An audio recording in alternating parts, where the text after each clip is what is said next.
Olá, seja bem-vindo ao podcast #Observatório, o podcast do Observatório da Qualidade no Audiovisual da Universidade Federal de Juiz de Fora. Nessa temporada, vamos abordar assuntos relacionados às séries de TV. Meu nome é Mariana Meyer e nessa edição vamos falar sobre ativismo de fãs. Para ajudar nessa discussão, convidamos o aluno Ricardo Souza do terceiro período do curso de jornalismo e a aluna Amanda Padilha do curso de jornalismo, os dois aqui da UFJF. Olá, pessoal! Olá, tudo bem? Olá, Mari, olá, galera. O ativismo de fãs pode se apresentar de diversas formas e está presente em várias práticas. O ativismo pode ser observado quando comunidades de fãs se unem para uma mobilização social ou então se manifestam em torno de uma causa política. A doutora pelo Programa de Pós-Graduação em Comunicação da Universidade Federal de Pernambuco e professora adjunta do Departamento de Comunicação Social da Universidade Federal de Pernambuco, Cecília Almeida, fala um pouco mais sobre o que pode ser definido como ativismo de fãs. A partir de trabalhos de autoras como Lisbeth Van Zunen, Lucy Bennett, aqui no Brasil a Veneza Roncini, a Adriana Amaral, né, que poderíamos destacar entre outros, a gente pode considerar o ativismo como sendo uma prática muito comum e talvez fundamental dentro das comunidades de fãs.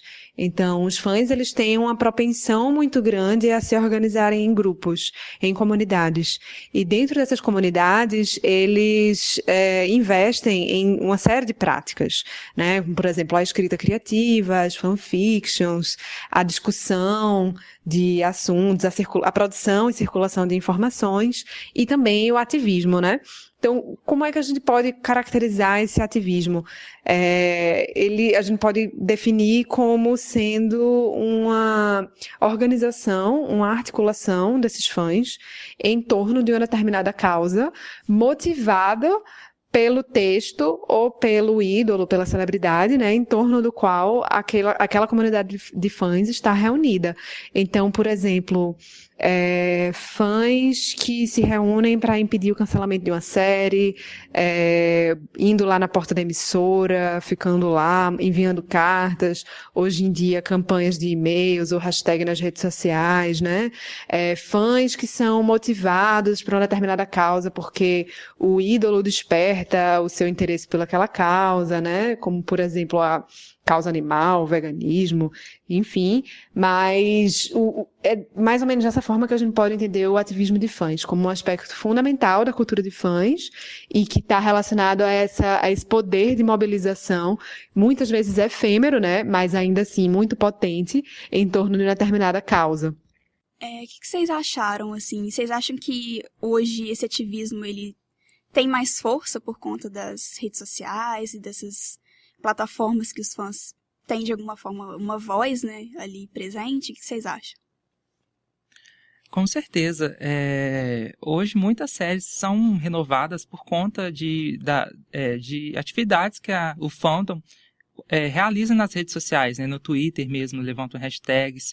Recentemente a gente teve o caso de One Day at a Time, que foi renovada, depois de muito insistirem com a hashtag, e conseguiram renovar. Teve Brooklyn Nine-Nine, enfim, eu acho que a internet hoje é fundamental para ajudar na cultura de fãs, no fandom e o ativismo em si. Eu também concordo, porque eu acho que hoje em dia um produto cultural, para ele se manter relevante, ele tem que ouvir a comunidade de fãs. Ele tem que acompanhar o Twitter na hora da estreia do episódio. Ele tem que acompanhar os próprios sites feitos pelos fãs, que os fãs fazem para outros fãs, que eles tentam aprofundar os conteúdos. Então, eu acho que não há como a gente ignorar a ascensão desse fandom junto com as redes sociais. Não tem como dissociar uma coisa da outra. Sim, eu acho que os produtores, né, tipo, as plataformas que produzem as séries, né, elas estão cada vez mais ouvindo esses fãs também. Então acaba sendo, pelos fãs terem mais essa voz, essas plataformas mesmo que eles podem expressar suas opiniões, etc. Eu acho que, de alguma forma, isso influi também nos produtores, né? Então, eles acabam tendo que ter também esse feedback, né?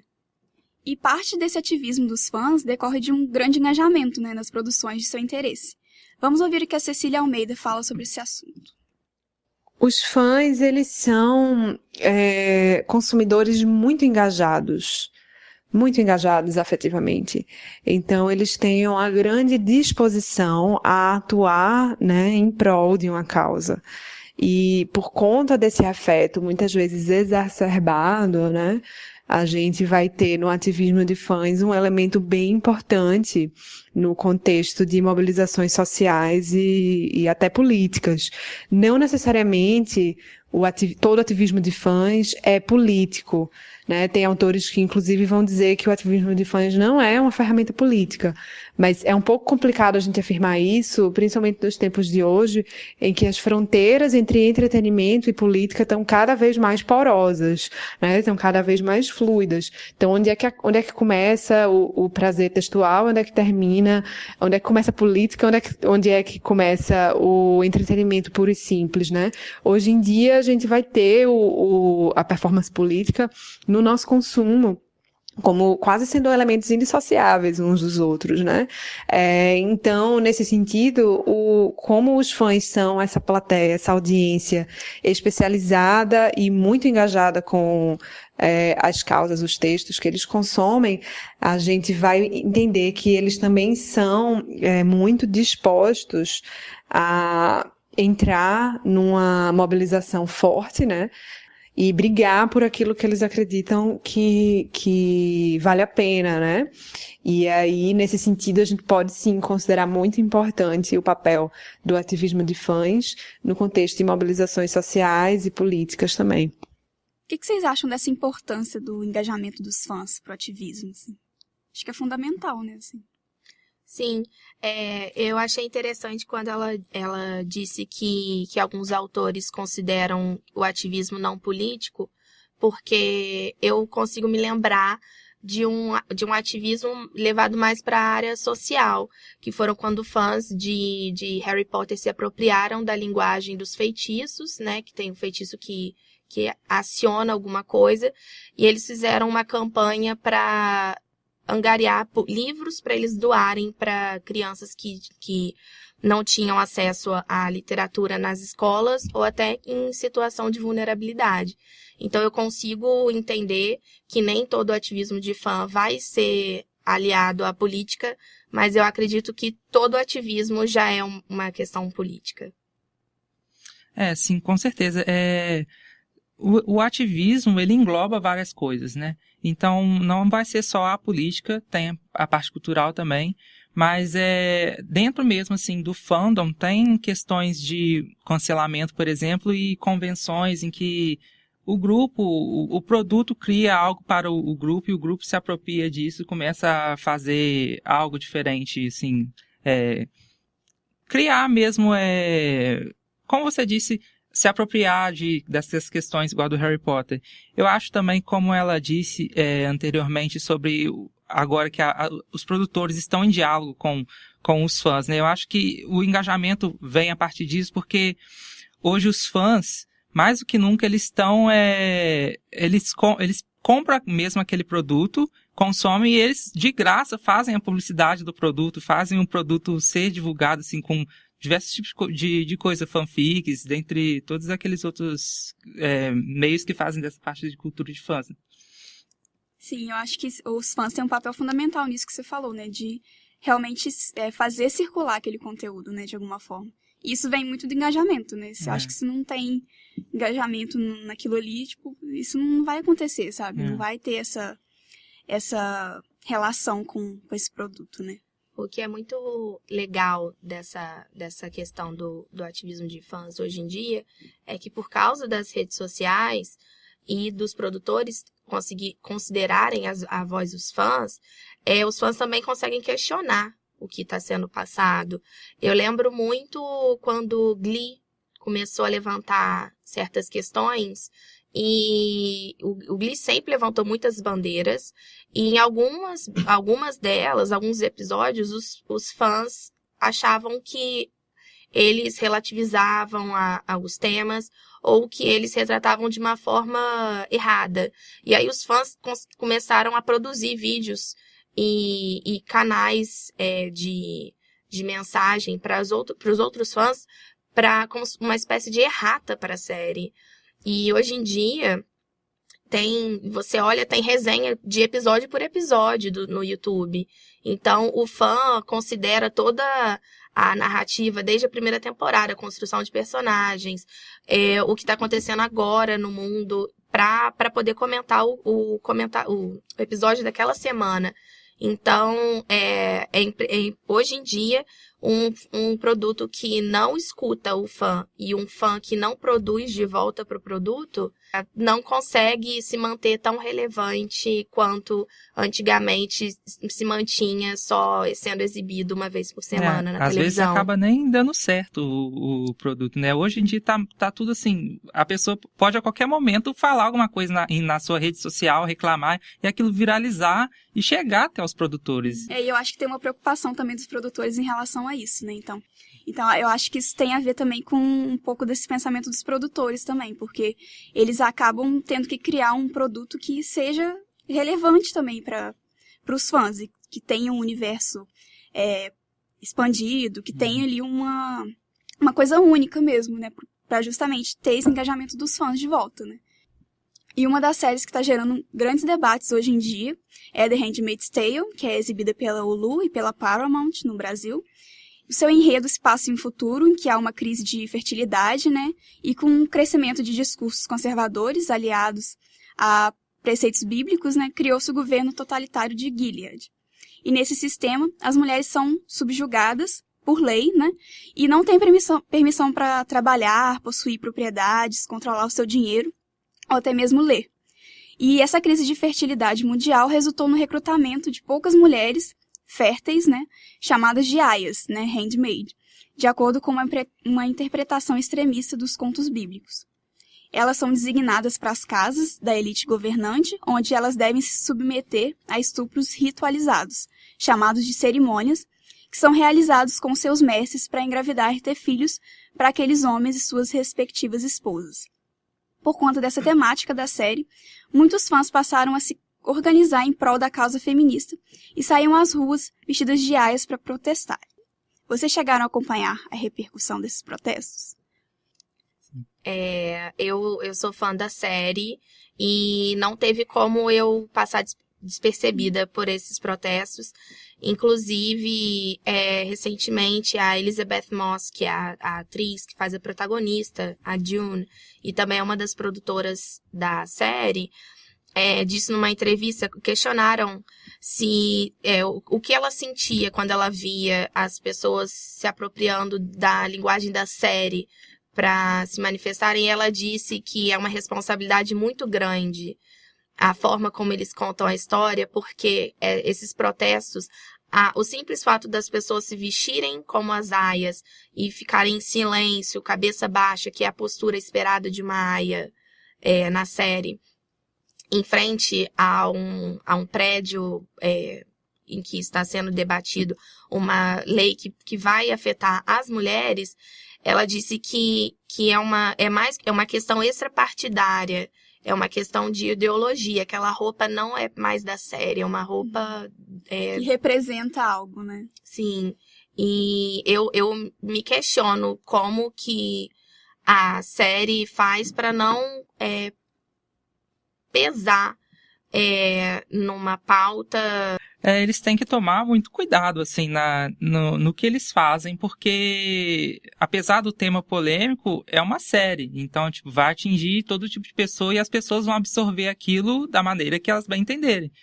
Então, eu acompanhei essa repercussão dos movimentos. Teve o The Handmaid's Coalition, e eu achei, assim, muito emblemático, muito, muito legal mesmo.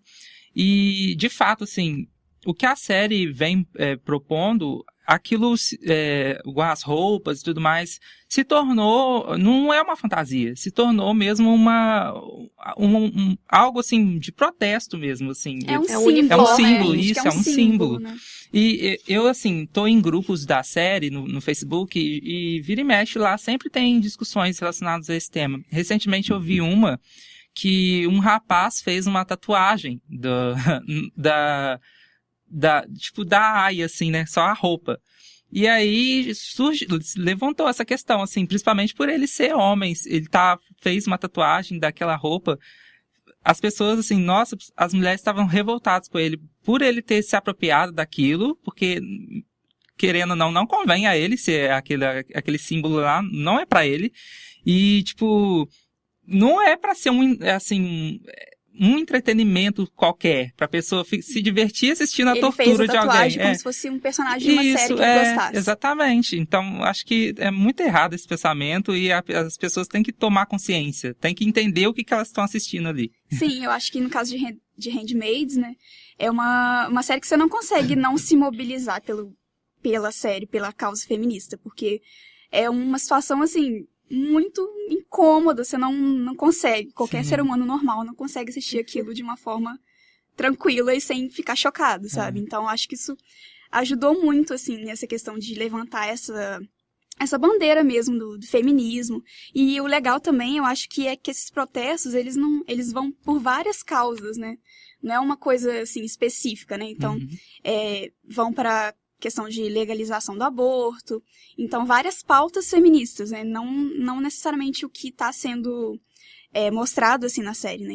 Eu acho interessante também ver, tipo, no nosso seminário que eu e a Amanda apresentamos com relação a esse tema, a Dayana, nossa coordenadora do Clube das Séries, ela levantou um questionamento porque eu tinha falado algo que foi sobre não tornar The Handmaid's Tale entretenimento, assim, para as pessoas verem aquilo e simplesmente gostarem de ser, é uma série muito legal, vou assistir porque é ótima de ver. Isso, não. Então, mas porque eu trouxe o exemplo de alguns conhecidos meus, duas amigas minhas que largaram a série porque elas não estavam conseguindo mais ver por conta da brutalidade. E assim, há essa dualidade, porque de fato não pode tornar uma série desse jeito um entretenimento puro assim, mas também a série tem que tomar cuidado em não extrapolar. Glamorizar também isso, glamorizar, né? Como que eu acho, na minha opinião, que aconteceu na segunda temporada. Totalmente. A segunda temporada foi bem criticada por esse exagero. Eu fui uma pessoa que eu me senti incomodada nessa última temporada, na temporada atual, a terceira, e fiz uma pausa. Mas eu acredito que, apesar de ser uma distopia, a ideologia da série não tá tão distante da nossa realidade. Não, e ela começou exatamente como se fosse agora, tipo, em 2019, né, ali nos Estados Unidos, as mulheres livres, né, para trabalhar, como é hoje realmente, e a partir daquilo que foi imposta mesmo a Gilead, como se fosse exatamente hoje em dia. Sim, e eu acho que por ser tão próximo, a primeira temporada talvez não tenha causado tanto impacto de que aquilo ali é uma possibilidade se a gente não ficar atento. Então, eu acho que a segunda temporada, apesar do exagero, eu acho que foi necessário para que fosse estabelecido isso de que a série não é para entretenimento. Eu me vigio muito, porque quando eu assisto os episódios de Handmaid's Tale, eu sempre fico assim, nossa, que fotografia, olha essa cena. E eu acho que, porque eu acho, estudando isso, eu vejo como a fotografia contribuiu para aquela cena ali me comover. Mas tem questões simbólicas ali que um amigo meu viu a mesma cena e ele não se sentiu tão impactado quanto eu, por eu ser mulher. Sim, eu acho que tem muito isso do gênero também. Acho que Sim. Com certeza vai ter uma leitura diferente. Assim. Sim. Vamos ouvir o que a Cecília Almeida fala de The Handmaid's Tale. Handmaid's Tale é um objeto interessantíssimo se a gente for observar, né? Porque a obra ela foi escrita em 1985, então tem mais de 30 anos e somente agora ela vai ser lançada como série e não por acaso, né? próprio surgimento, a própria produção da série, ela já vem colada num certo contexto político-social em que se debate muito a questão dos direitos reprodutivos das mulheres. Então, a gente vai ter uma disputa muito forte entre as mulheres e os grupos que são solidários às mulheres, que consideram que elas devem ter direito de escolha sobre seus corpos, né? E um movimento aí muito motivado por questões religiosas, mas não somente, que vai tentar impedir essas práticas, né? Tentar deslegitimar ou criminalizar o controle da mulher sobre o próprio corpo.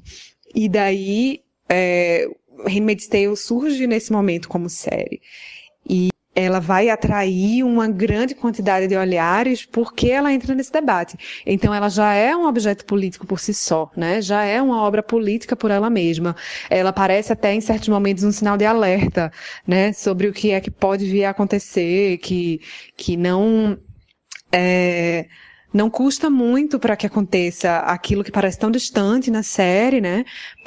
Poderia acontecer em qualquer momento no mundo de hoje, que é civilizado, enfim. A série se torna um símbolo político. Também por isso que a gente vai ter os protestos motivados pela série, mas na verdade porque já existia um contexto de debate político-social em torno dessa causa, né? A série acrescenta a esse debate, mostrando pela ficcionalização uma possibilidade de real, né? Um real possível, e isso se torna uma fantasia que vai ser vestida por militantes, né? Pela causa feminista. Então, é um diálogo muito forte da série enquanto discurso político e das fãs que vão aproveitar o discurso da série para também utilizar essas referências, né, as roupas, a fantasia da Aya e tudo mais, como sendo símbolos numa luta política também. Vocês acham que esses protestos aconteceram também por conta do contexto contexto político que a gente está vivendo, e também essa questão do feminismo ser uma discussão que está sendo muito debatida ultimamente? Eu acho que a série é um paralelo que hoje em dia com diversos países que se encontram praticamente na mesma situação do que aquelas mulheres da série estão sofrendo. E tipo, as mulheres na série são subjugadas tanto quanto hoje em dia, assim, no nosso universo, assim, na nossa realidade. O que eu acho que as redes sociais estão fomentando nessa discussão feminista, agora, baseado na série, é também minimizar os ruídos. Eu descobri, por causa dos algoritmos, né? De estar pesquisando mais para poder falar aqui no podcast hoje, eu descobri um canal no YouTube de uma menina que é extremamente fã de Handmaid's Tale, e ela se propõe a explicar as questões da série de uma forma imparcial. E eu fui lá ver como que acontecia aquilo, e eu caí em 2 vídeos, os de maiores visualização. Uma era em que ela explicava como funcionava o sistema de castas em Gilead, desde a Miriam Castro, né? Eu acho que é essa aí mesmo. Ela fala do sistema de castas, dos comandantes, mas também tem o pessoal que é Kono People, que são os religiosos, que são as famílias que se curvam ao sistema imposto pelos comandantes de Gilead. Mas um que eu achei muito importante, eu achei um papel educativo dos fãs, que era ela explicando a passagem da Bíblia, em que os rituais são baseados, e mostrando, olha só, na Bíblia não fica explícito nada disso do que eles estão falando. O que eles estão fazendo é estupro, o que eles estão fazendo é terrorismo psicológico, físico, emocional, todas as instâncias. E mostra dessa coisa do conservadorismo exacerbado, também distorcer o que está escrito na Bíblia. Sim, para usar aquilo de alguma forma para algo que eles querem. Que os beneficiem. E eu achei muito legal, porque quando eu comecei a ver a série, eu nunca li a Bíblia. E a minha mãe lê a Bíblia. Então, assim, eu fiquei horrorizada que a minha mãe estava lendo aquilo. Eu falei, não, mãe, você não pode ver, você tem que ver Handmaid's Tale, parar de ler isso agora. E aí no vídeo mostra, não, na Bíblia não está escrito assim. Eles que fizeram essa interpretação, porque era a interpretação que os beneficiaria. Então, eu acho o mais legal do ativismo de fãs usar os debates propostos para fomentar mais discussão, é também manter a discussão numa, assim, saudável, uma discussão lúcida. É interessante que na série eles falam por que eles fizeram dessa forma, de colocar a parte religiosa para mascarar a situação, né? E eu fico pensando, assim, o motivo maior deles terem feito isso, será porque as pessoas são mais suscetíveis a aceitar quando é alguma coisa assim religiosa, será? Eu acho que historicamente as pessoas tendem a ser mais cíveis quando elas estão orientadas por religião. Isso considerando até a história do Brasil, que, por exemplo, as igrejas tinham as igrejas para os brancos e para os negros, mas os negros também tinham as suas igrejas, porque também era importante para eles serem as almas salvas. Então, eu acho sim que a religião faz com que as pessoas aceitem certas regras que são sociais e políticas, na minha opinião, baseados em conceitos religiosos. E eu acho que nesse caso da série, eu acho que a religião conversa muito com o conservadorismo, né? Acho que tá em paralelo as duas. Então acaba que elas se imbricam em algum momento, né? Então, se você pensar na Serena, por exemplo, ela publicou aquele livro, né? O Papel da Mulher. Então, isso estava atrelado de alguma forma à religião também, né? E os preceitos de Deus, por exemplo, né? Então, eu acho que eles acabam também meio que se justificando esse conservadorismo por meio da religião também. Mas aí também cai no que a Amanda falou, dessa coisa distorcida, né? Sim. Que eles usam muitas vezes para os objetivos deles, que não é algo que está na Bíblia realmente. Né? E a própria Serena, quando ela escreveu esse livro, em que ela propõe o feminismo doméstico, ela tá levantando uma bandeira que ninguém questiona. Que é a mulher ficar em casa cuidando dos filhos do marido, é o que é esperado. Então, ela propor isso como regra e demonizar a mulher que vai trabalhar, a mulher que delega os cuidados do filho a outra pessoa, foi completamente guiado pela ideologia religiosa dela e do marido dela. E quando você falou agora de que a religião na série está diretamente associada ao conservadorismo para as mulheres, né? Sim, porque os homens, claro. Eles fazem o que eles querem. E acho que a Amanda falou um pouquinho já, né, da questão das redes sociais, que eu acho que potencializou esse discurso dos fãs, né? E essas formas de participação também. E vamos ouvir o que a Cecília Almeida fala sobre isso. As redes sociais digitais reconfiguraram não somente o ativismo de fãs, como as próprias práticas de fãs, né? O que a gente vai ter de novidade com as redes sociais digitais? É uma possibilidade de articulação de grupos que estão geograficamente dispersos, então as pessoas não precisam mais estar reunidas no mesmo ambiente físico para poderem se articular. Isso permite às comunidades de fãs que elas se coordenem com mais facilidade. Do ponto de vista da articulação de redes, as tecnologias, né, foram facilitadores dessa organização, desse tipo de mobilização. Não foi só o ativismo de fãs que beneficiou-se pelas redes sociais, mas todas as práticas de fãs como um todo, né? E aí a gente pode pensar também em outras coisas que surgem com as mídias sociais especificamente, como, por exemplo, a proximidade dos fãs com seus ídolos. Né? Se a gente pensa num tempo pré-internet, não seria muito fácil a gente entrar em contato com um ator, uma atriz, uma celebridade, com a emissora que veicula um programa que a gente gosta. A gente ia mandar uma carta, ia ficar lá sentado e possivelmente nunca ia ter uma resposta. Né? A gente tinha um grande distanciamento entre fãs e seus ídolos. E com as redes sociais digitais, literalmente, os nossos ídolos se tornam tão próximos quanto qualquer outra pessoa. Né? A gente vai lá, deixa um comentário no Instagram, de repente nosso ídolo curtiu o nosso comentário, responde de alguma forma. Então, é como se as celebridades, as pessoas que fazem parte da indústria cultural, que antes havia um distanciamento muito grande, elas agora pelo menos parecessem estarem muito mais próximas dos fãs. Então, isso também vai aumentar mais o engajamento em torno disso, né? Pode incrementar mais o engajamento em torno disso.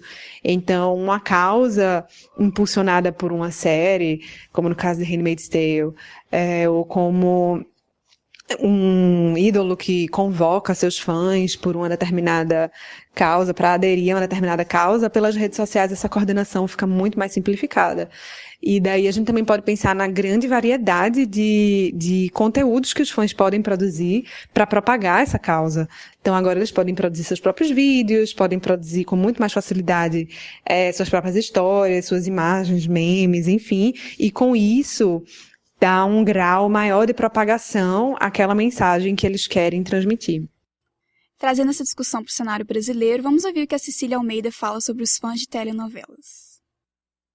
Em relação a fãs aqui do Brasil e essa questão do ativismo, acho que a gente pode enxergar alguns exemplos que eu posso falar com um pouco mais de propriedade, por exemplo, sobre as telenovelas, que são as principais produções culturais aqui do Brasil, do ponto de vista de televisão, né?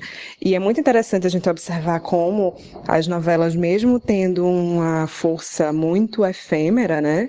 Elas duram aí em torno de 8 meses, então elas constroem uma audiência e pouco tempo depois elas vão embora, mas mesmo assim elas conseguem promover o engajamento da audiência muito forte, especialmente quando a gente tem questões de representatividade ou identidade associada a essas tramas, né? Por exemplo, quando a gente tem um personagem homoafetivo ou uma questão de representatividade negra, LGBT, negritude, enfim, essas questões aparecem fortemente associadas às novelas, por personagens ou por tramas específicas, né?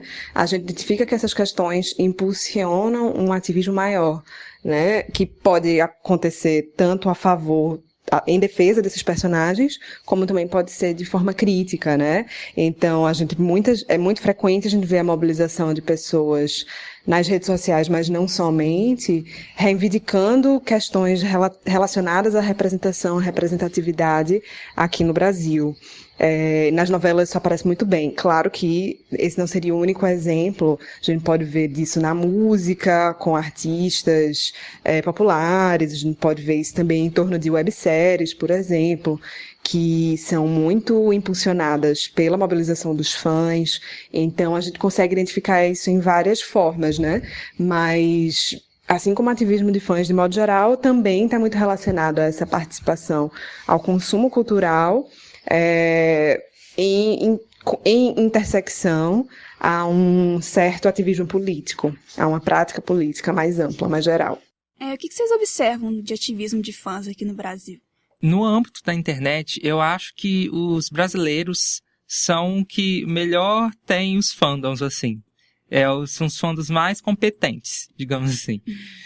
Mas, assim, para atos fora da internet, ainda eu acho que não são tantos, mas isso é justificável porque as produções basicamente são tudo fora, americanas. Então, é muito difícil de as pessoas irem protestar na porta, já que não é aqui. Mas é muito forte essa questão dentro da internet.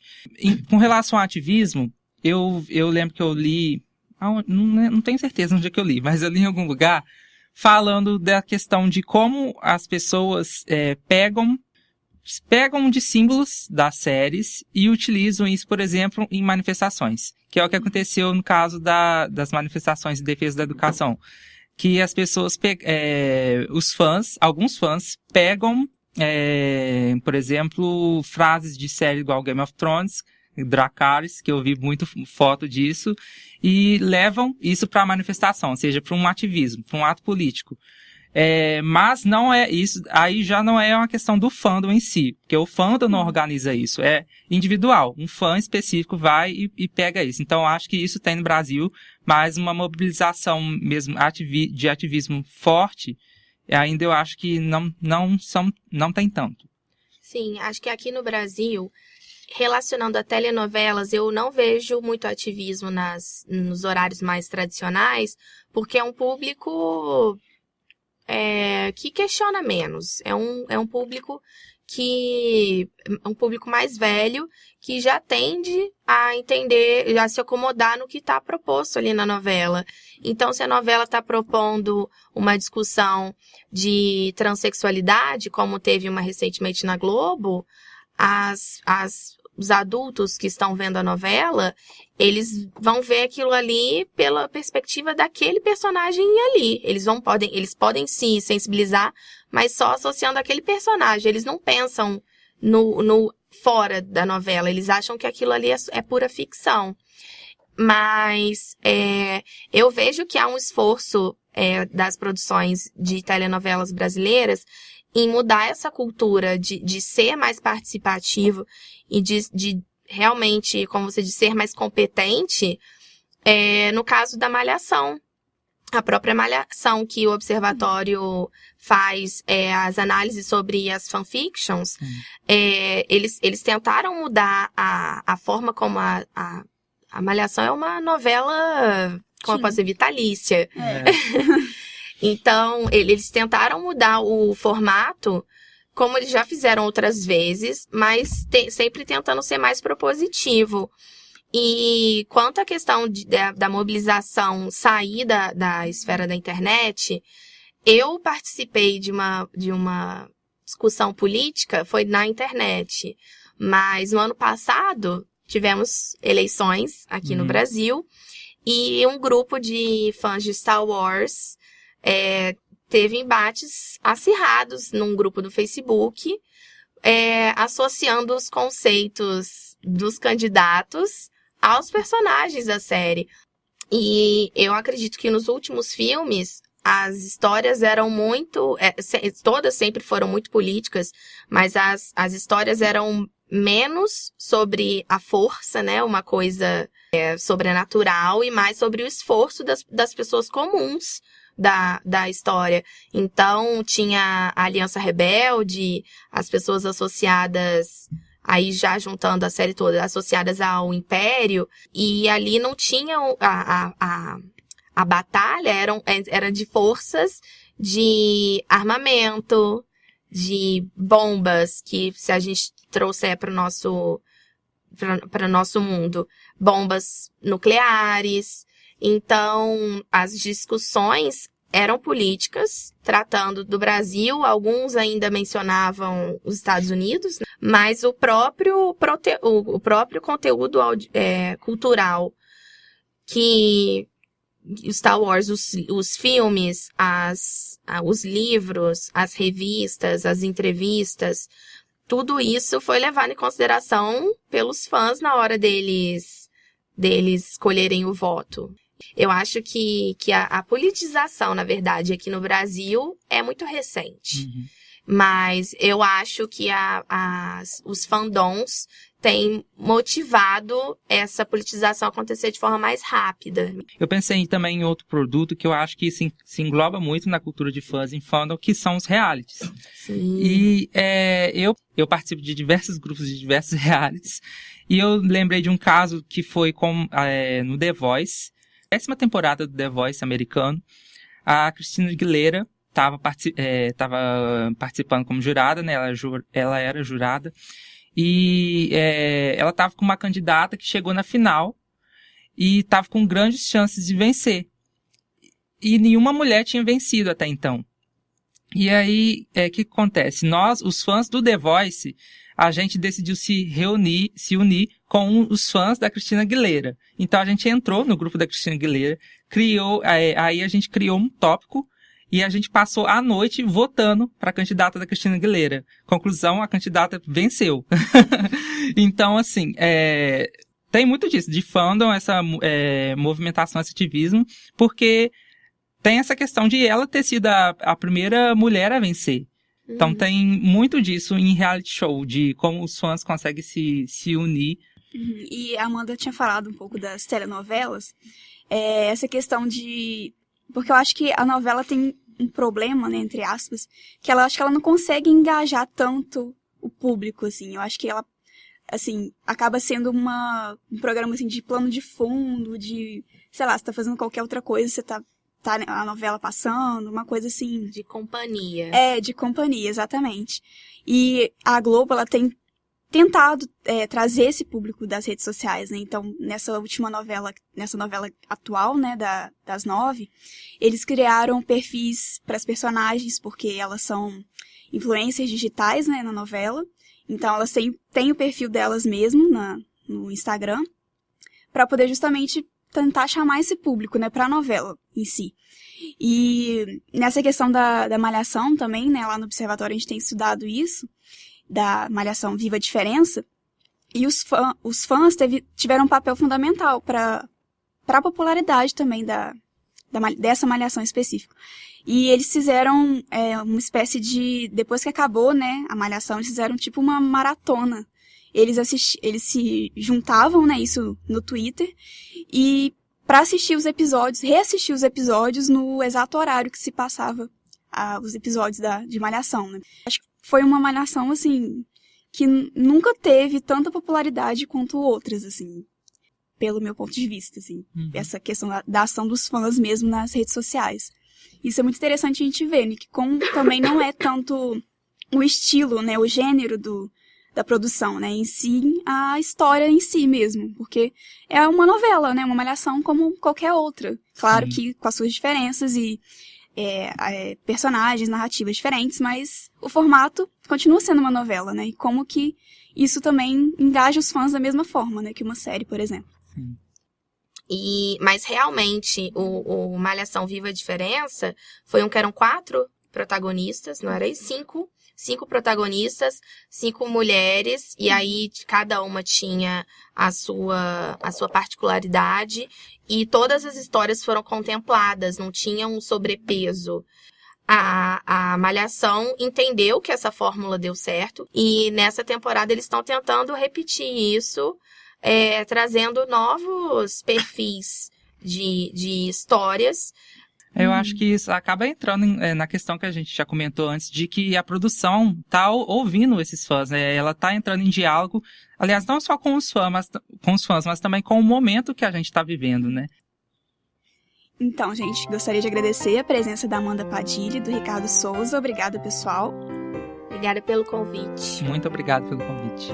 Também gostaria de agradecer a doutora pelo programa de pós-graduação em comunicação da Universidade Federal de Pernambuco e professora adjunta do Departamento de Comunicação Social da Universidade Federal de Pernambuco, Cecília Almeida, a nossa orientadora Gabriela Borges e o apoio técnico do Vinícius Guida. Se você quer conhecer mais sobre o Observatório da Qualidade no Audiovisual, é só acessar o site observatoriodoaudiovisual.com.br ou seguir nas redes sociais facebook.com/Observatório da Qualidade UFJF e no Twitter e Instagram, @okaudiovisual.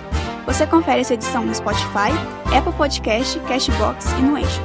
Não deixe de seguir para receber todas as nossas atualizações.